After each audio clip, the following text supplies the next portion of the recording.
But actually now, Jake Paul has got to think about what he's doing next. If you're that good and you think you're clever, why don't you fight Usyk? Alexander Usyk, he'll fight you. Let's see how that works out for you.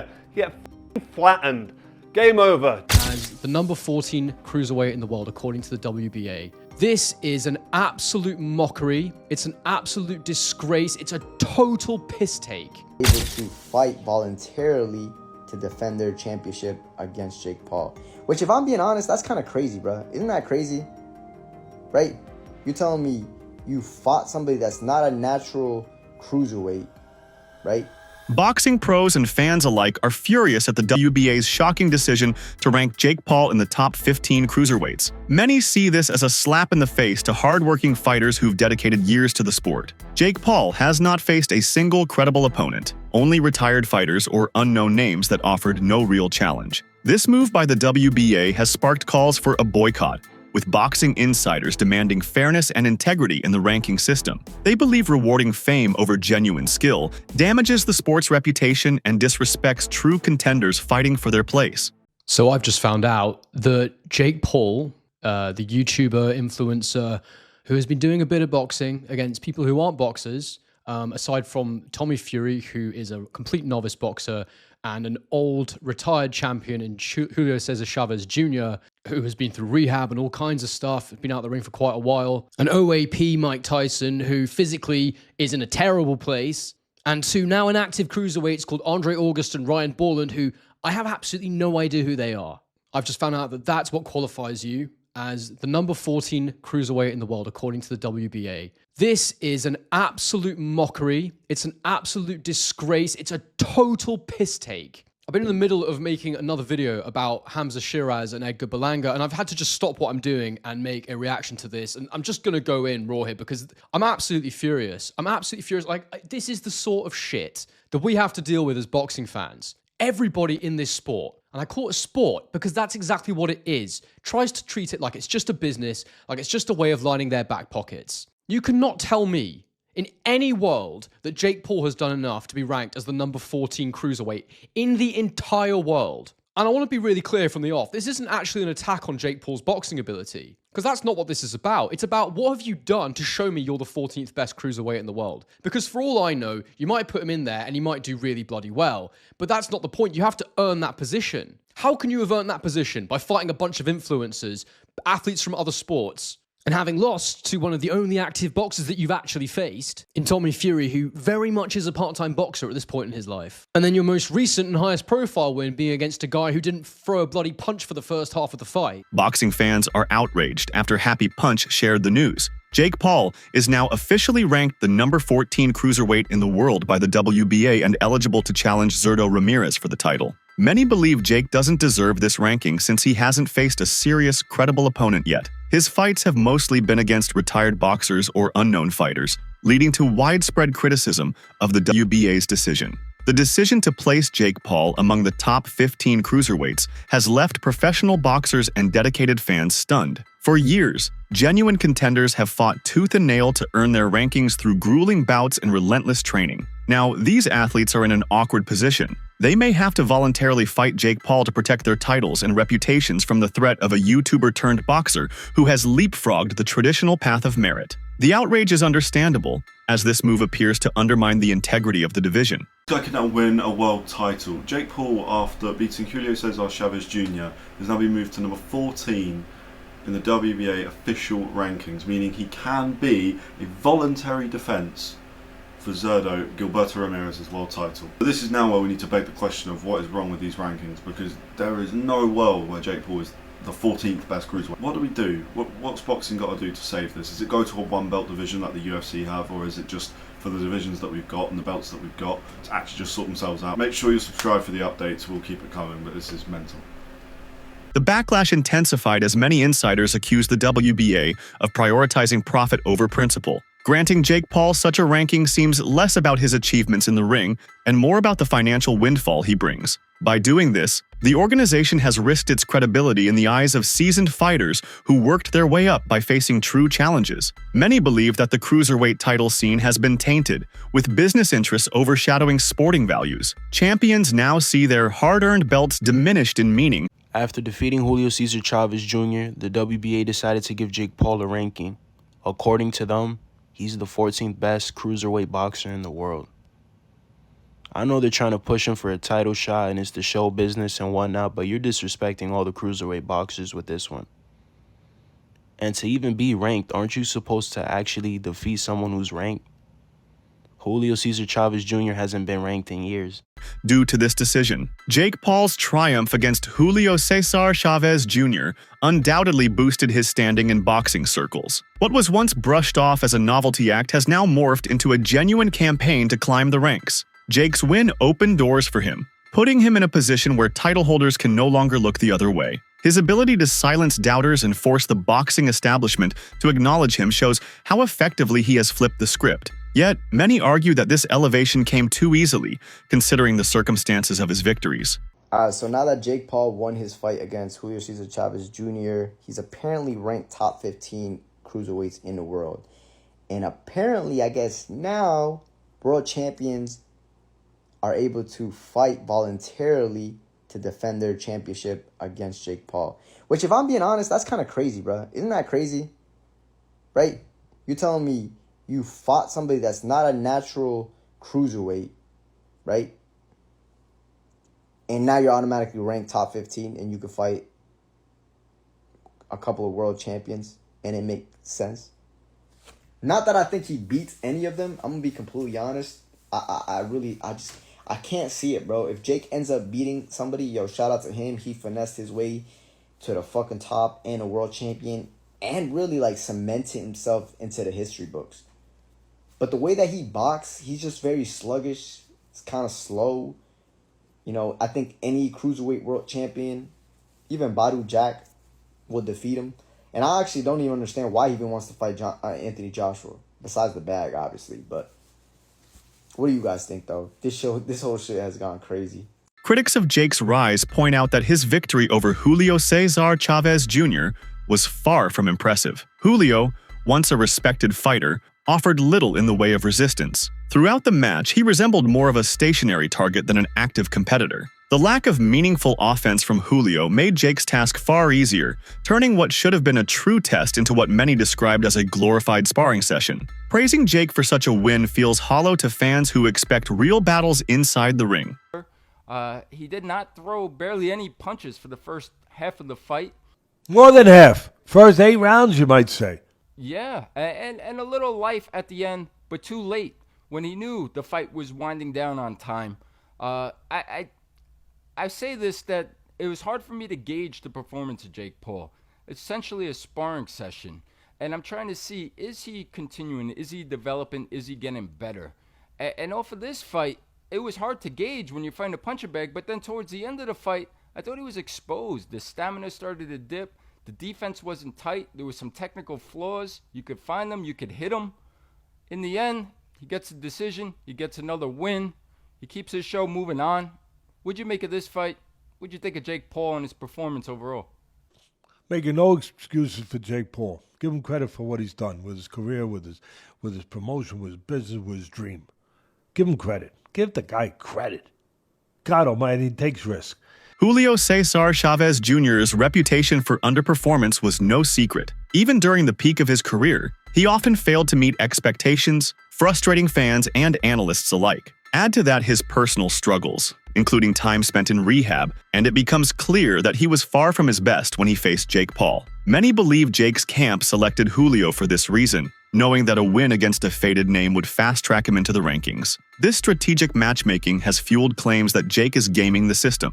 Chavez Jr., one guy performed, one guy did what he was supposed to do, brought the fight in, and one guy just didn't. And if I'm talking about Jake Paul and a former world champion, you'd think that what I'm about to say favors the former world champion. And then you realize I'm talking about Chavez Jr., and then you say, no, well, okay, we have to flip those because Chavez Jr. is known for disappointing on the biggest stage, and that's what happened again here. I cannot tell you how disappointed I am in watching Chavez Jr. over the first 1, 2, 3, 4, 5 rounds throw a total of 36 punches. I didn't say land. That's not what I said. I said throw. Chavez Jr. threw 36 punches over 5 rounds. And out of the 36 he threw, he landed 8. 8 punches through 5 rounds. 15 through 6. 20 through 7. He landed 20 punches through 7 rounds. Rayo Valenzuela's praise for Jake Paul's performance provided some validation within the boxing community. As a fighter who understands the demands of the sport, Rayo's acknowledgement suggested that Jake's efforts shouldn't be entirely dismissed. His comments indicated that Jake's improvement in the ring has been noticed by fellow athletes. However, supporters of the sport still question whether a single win over an underwhelming opponent should justify a top 15 ranking, or whether Rayo's words reflected sportsmanship rather than genuine endorsement of Jake's place in the division. I missed you, I want to get your reaction to the fight. Oh, great fight. Julio's back after all he's been through, so, I tip my hat off to him. It's not easy, especially through, what life throws at you sometimes, but, it was a good fight.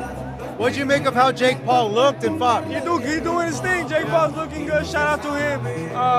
Yeah. You think he's ready to fight maybe a top 15, top 20?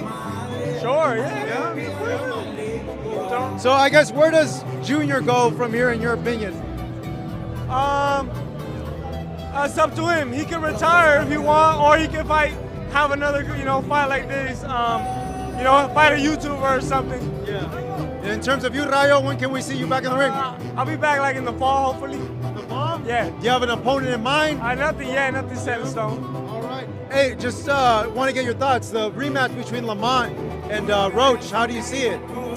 Tank and Roach. That's a good fight. 50-50 fight, like the first fight. I'm going to go, I don't know, whoever. Finally, Canelo and Crawford. Break it down.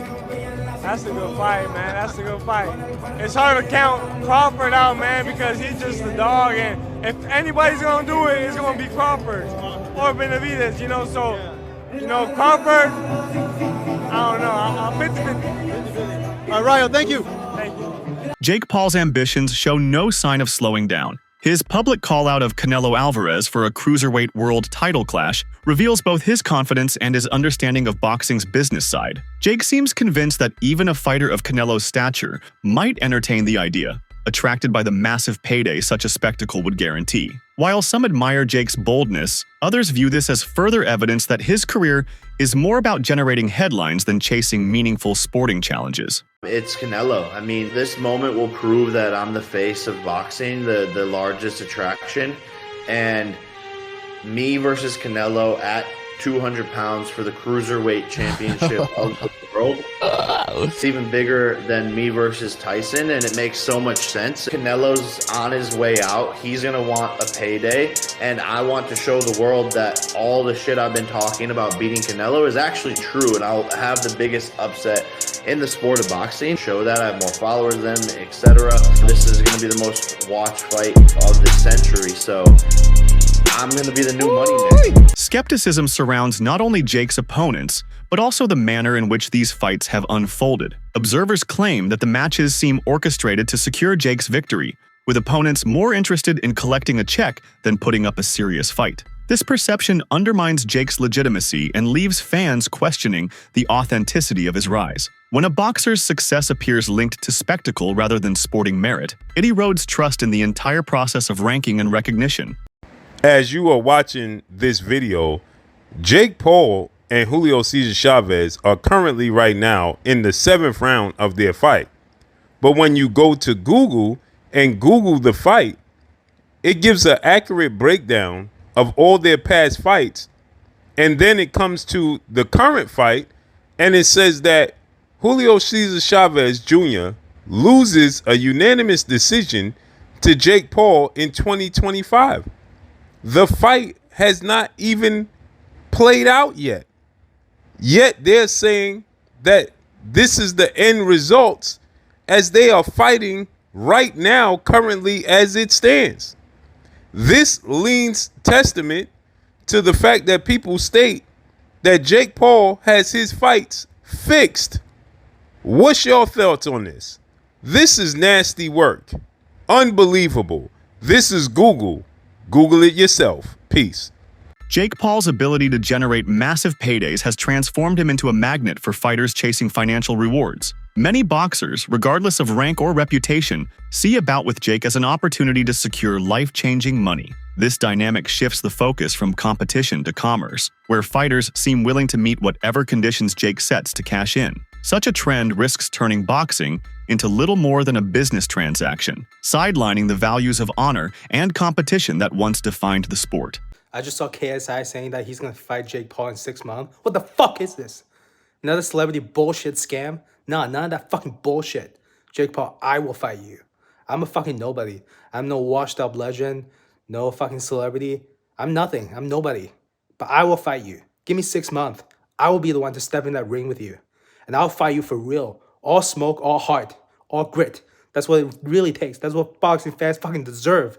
Yo, everybody, if you're watching this, add Jake Paul, tag him, do whatever it takes. Let's make this happen. It won't be KSI, another fucking celebrity, another fucking bullshit, fucking wasted boxing scam. It will be me, someone with no background, no experience, no nothing. I come from nothing, and I'll fight him. I'll give everybody the fight they deserve. We wanted to see Iron Mike knock him down on his ass. You know what? I'm here to finish the job. Let's make this fucking happen. The anger among fans following Jake Paul's ranking is both widespread and intense. For many, seeing Jake elevated to cruiserweight status after a win over an opponent who offered so little has cheapened the sport. Loyal supporters of boxing feel betrayed, as years of hard work by legitimate contenders are seemingly brushed aside in favor of celebrity and spectacle. So after Jake Paul's win against Chavez Jr., he's officially ranked number 9 in America for the cruiserweight division and number 70 in the world, which this is ridiculous. Chavez Jr. was retired. How can beating him mean that you're top 10 in the cruiserweight division when there's actual fighters and prospects that's been working their way up? This is crazy.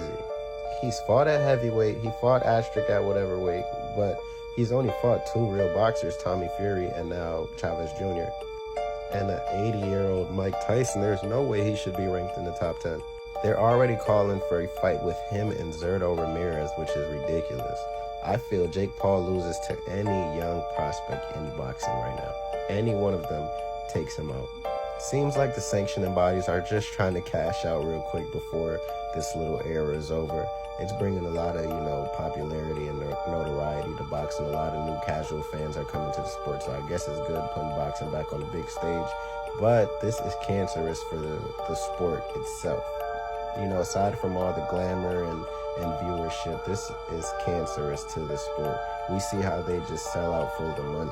Boxing purists were particularly disturbed by Julio's performance during the final rounds of his fight with Jake Paul. Instead of mounting a meaningful challenge, Julio's late flurry of punches felt half-hearted, as if he was simply trying to avoid further embarrassment. Jake Paul's boxing journey has been dogged by accusations of scripting and prearranged outcomes. His choice of opponents, typically older, out-of-prime fighters, has led to wins that feel hollow to many. The trend continued with his fight against Julio, and the pattern has cast a long shadow over Jake's reputation as a serious contender. Welcome back to The Pain Game. Today we're going to talk Darren Till versus Tommy Fury / John Fury, of course. But first, some more important and quite serious news in the combat sports world. Mike Tyson versus Jake Paul, it's come out now. It was rigged. I can't believe it. You have to question the validity of boxing these days when you can't trust 2 professionals to get in the ring and do their best against each other. And instead you find out Mike Tyson pulling his punches, not trying to hurt Jake Paul. Absolute disgrace. I thought better of them.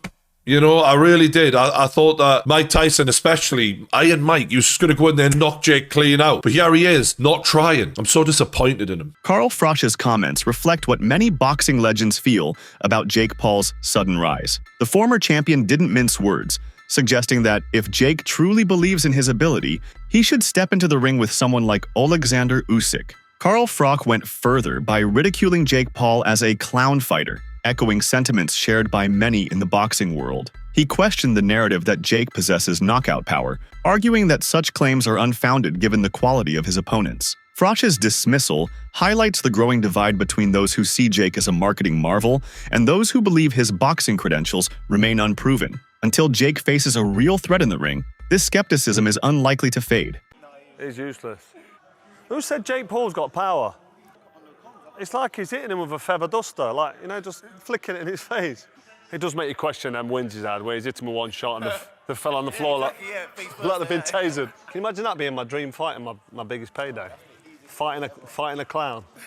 Jake Paul don't know what to do with himself when he's under pressure. You know, he's on his back foot looking at the floor, probably closing his eyes. It's fair to say he's absolutely useless, isn't it, Jake Paul? He can't fight, can he? I reckon looking at that, how many rounds do you think I need to beat Jake Paul? Seriously, 2 rounds or a round? 1 round? Is that the end of Jake Paul now or what? He's absolutely useless. That's it for today's video. Stay tuned until next time.